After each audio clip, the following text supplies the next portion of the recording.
What's up? This is Chris, and today what I'm going to talk to you about is fight IQ, darker energy, and how they meet one another. So I'm working with this nonprofit organization. I teach homeless kids martial arts once a week for 1 hour. And what I found was very interesting. I've been working with them for about a month now. And when I show them some moves, whether it be a punch, an elbow, a kick, a knee, we practice a lot of Muay Thai, Thai boxing here, blended with some street self-defense, also mindfulness practice to start off our session. They get these moves in such a way where it seems to be heightened. Their knowledge is very accelerated. They see something and it's almost like they can replicate me doing it. Now I compared that to the students who don't have these darker backgrounds, right? These students who have a fairly good upbringing, good parents, really good parenting. They have resources, a school to go to. They have a gym to go to on a day-to-day basis, the martial art gym that I train and I teach at. Very, very fascinating stuff. And here's my theory on it, and I really started thinking about this. When you come from a darker background, when I say dark, I mean energetically it's very dense, it's very heavy. You will see this a lot with people who have been bullied. There is a lot of UFC fighters in their childhood when they were victimized with bullying, and that almost gave them a passion to learn fighting to such a degree where they would never be put in that situation again. You extend that to your biological family and the people who raise you. It doesn't necessarily have to be biological. It could be whoever is your guiders, the people who are raising you, right? And if there is dysfunction and chaos as a kid, you are so vulnerable to that traumatic experience where you are now paying attention to the subtleties in which you are placed. So meaning you pay attention to someone's eyes to see what their emotion is, to see kind of what they're going through, to see maybe what's coming next. You pay attention to their body posture. Do they walk in the door and they're super tense? Or are they relaxed? Are they breathing short, shallow, or are they breathing deep? Energy. People that come from a darker, more traumatic background, right? They pick up on people's energy very, very fast, very quick. And how this goes hand in hand with fight IQ specifically, or any athletic movement. It doesn't necessarily just have to be fight IQ. But this is what I've seen from my experience watching UFC fighters, from my own experience and how I learned and accelerated in such a fast degree. You bring that to the table when you are learning martial arts, and that's what I'm just going to speak of because that's my world right now, and that's where I really live in and I thrive in. You bring it to the table, and let's just say sparring, for instance. You're moving, right? And you're gauging somebody's eyes. You're gauging somebody's energy. You're gauging somebody's rhythm so much faster because you have had those experiences that you can draw from. You have a reference point. Your life was never in a stable place as a kid where you were constantly readjusting, readjusting, readjusting. It was never completely stable where you can relax. Well, and the same thing with athletics. What are you doing? You're constantly readjusting. You're readjusting. You have to figure out a different method, right? Look at the best fighters in the world. They probably come from a very, very heavy background. Probably a lot of trauma associated with their fighting experience and why they wanted to become the best fighter that they could be. It's very interesting. My last note on this, before I wrap this video up, is that it's such a paradox. Having this trauma that you have received in your life and taking it on as your own will be the one thing that will stop you every single time from moving forward. It's the one thing that will always be a roadblock. I'm reading this book called Trauma and Recovery. I forget the author's name, but if you look it up, Trauma and Recovery is a great book. I highly recommend it. If you're doing any work in psychology, if you are just interested in learning about people in general, because everybody comes from some type of trauma, right? Nobody is perfect. Nobody has just a clean, light slate.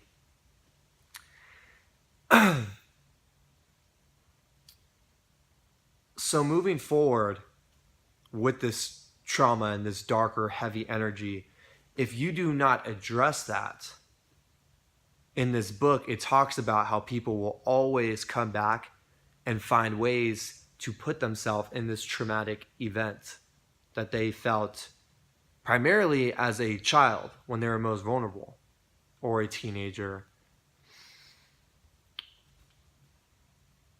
If you find a way to break through that heavy, frenetic, dense energy, your level of knowledge,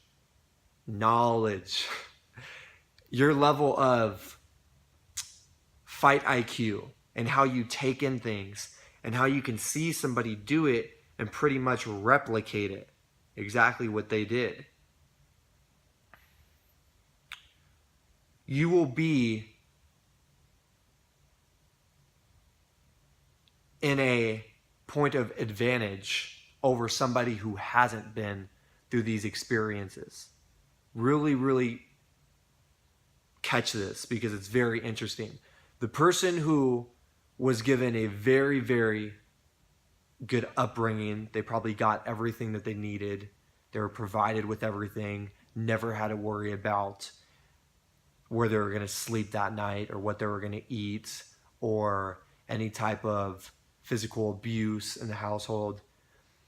They do not have the level in which a person that did come from that background does. I hope you're following this.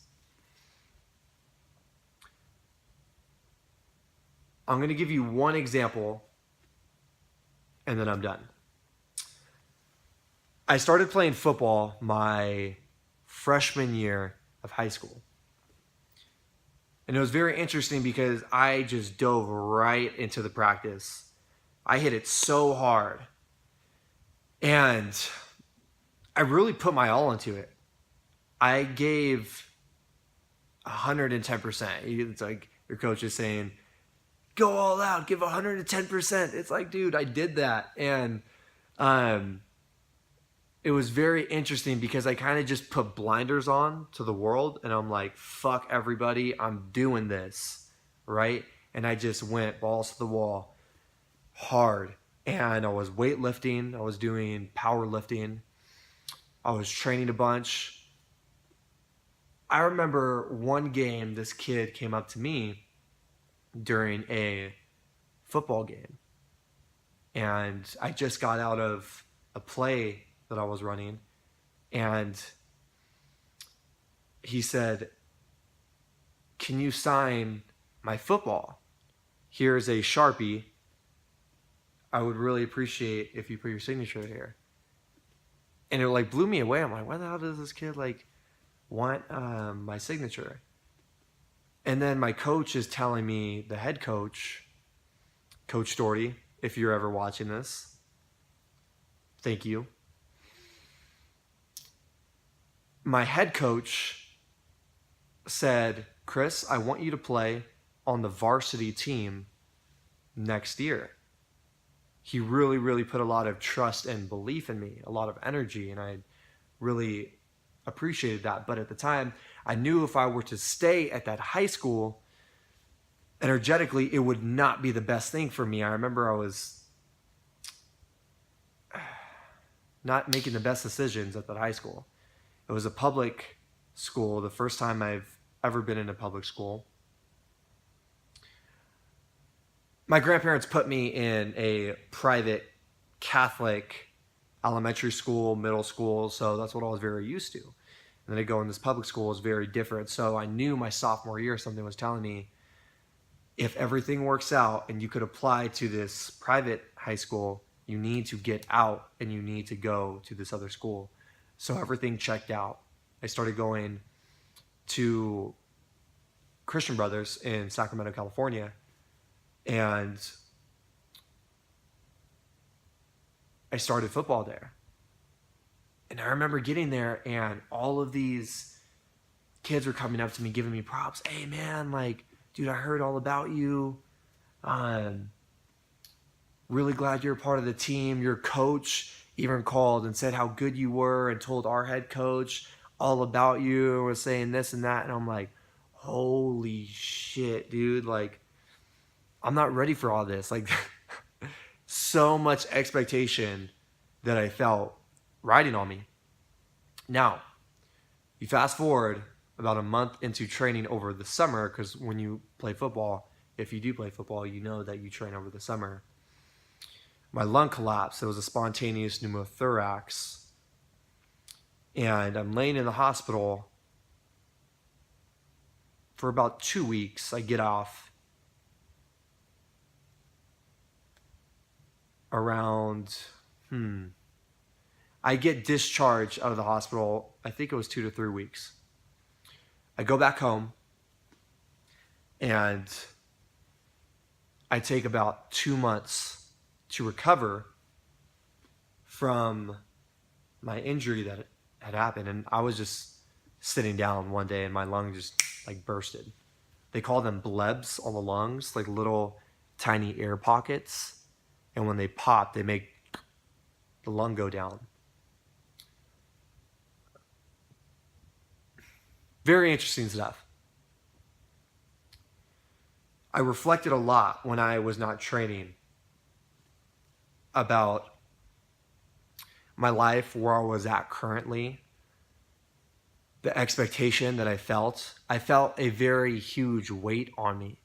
I felt when people were looking at me and they were giving me their love and their energy, it was very foreign and it was very weird. I'm like, whoa, like slow down. I really don't want to receive all of that. I was not open to receive. And we fast forward to the very first game of the season. We're tied up at the end. We need one more touchdown, and then we win.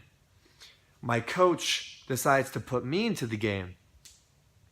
And he says, Chris, I want you to run this route straight up, slant after about 3 to 5 strides out. You're going to catch the ball, book it downfield, and then we win the game. So I said, okay, coach, I can do that. But as I'm running out there with all my gear, every thought is running through my mind like, you can't do it. You can't do it. You're not good enough. You're not worthy. You can't do it. You can't do it. You can't do it. I get to the line. I line up. Boom! I take off. I juke the person who's trying to block me. I see the ball coming right to my hands. And I'm just hearing these thoughts the whole time. You can't do it. You can't do it. Boom. dropped it. At that time, I remember feeling all of that expectation and all of the energy that was coming my way just drop. I feel like a very big weight was dropped from my shoulders. Now, football could have been a really big opportunity for me, right? It was for a lot of guys that I went to high school with. A lot of them took off and played at a collegiate level. I remember feeling at ease, but very conflicted. It was a very bittersweet feeling. And here's where it gets so important to really tie the trauma into this discussion, because if you do not address the trauma, you will find ways to reinforce the abandonment or the psychological or physical abuse that you once took when you were a child. This is very, very interesting and very important to follow. When I dropped that ball, it was, in fact, a way to bring me back. It was a way to not let me progress. Because what does it mean to progress? What does it mean to receive openly? What does it mean to laugh and share and be open and hang out with people and open yourself up? It means that you're free in expression in a lot of ways, but at the time I was very depressed. It's the very opposite of expression. It's stuffing down who you are rather than letting it come up and through you. It's keeping everything bottled down. I never realized this as a kid, as a teenager growing into an adult.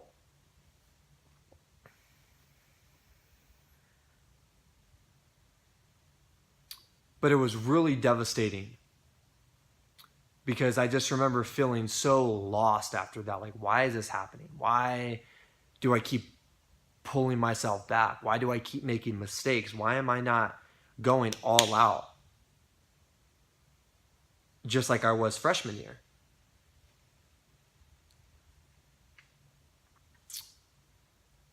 I stopped playing football really after my sophomore year, and I transitioned into wrestling.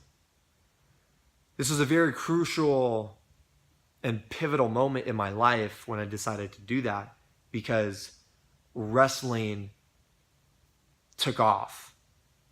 I felt very centered when I was wrestling, Like at tournaments, I loved the fight. I loved getting in there. And even if I got the shit kicked out of myself, it was fine. Like, it was a very give and take thing. I would whoop on kids, they would whoop on me, and it was whatever. But it was the one time that I felt clear. And doing this on my own, training on my own, was something that helped me get into my body and tap into my body, because it was very hard for me to connect with my teammates, especially on the football team. I would be in the locker room and not even know how to talk to guys. I would just be like, like fucking shy as hell and really awkward for some reason.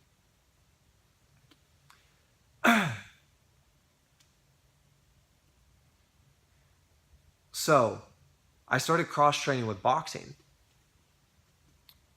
This was another way of tapping in, getting into my body, out of my head, getting out of the thoughts, and really just feeling what's going on inside. Because that's a huge thing, I feel like, when people are coming from these types of backgrounds, is that they try to shut down what is going on inside here with instant gratification. So all of the things that fall under instant gratification, partying, sex, maybe unprotected sex, drugs, alcohol, porn, right? A lot of things to get their mind off of what they're feeling inside. Combatives, wrestling and boxing, they were the one thing at the time that truly allowed for an expression and for me to get inside of my body and feel what is coming up. What is coming up from my past? What is something that I may have been running away from? And I remember feeling very angry after a lot of training sessions. I remember feeling like I wanted to cry, but I'm like, how the fuck do I even cry? Like, how do you do that? You know? I remember sometimes I would laugh and I would be very light and energetic and in a more lighthearted way. I felt open after some practices. But the main thing that I did overall was really open the heart. I know that sounds super cheesy, but hear me out. Doing these different movements with my body and fighting in this particular way did something for me that team sports never did. Let me tie this all back and then we're done. Last point. Every single sport that I ever did, I was always one to stand out. Even now, I started training for a year at the martial arts studio that I go to. They offered me a job a year later. I went really hard in that job, teaching fitness classes, MMA fitness classes. They offered me a job teaching martial arts. I went very, very hard teaching martial arts. Now I'm teaching more full-time. I have my first degree black belt. And I always feel like I have accelerated very, very quickly. And I very much resonate with the kids that I'm working with from the nonprofit organization because I see a piece of myself within them. When I show something, they don't just take in what I'm saying. They're taking in my energy. They're taking in my body posture. They're taking in my eye contact. They're really, really listening to me. And that's the key for anything, any type of art that you want to progress in, is truly listening, not just the words, but the full spectrum. Done.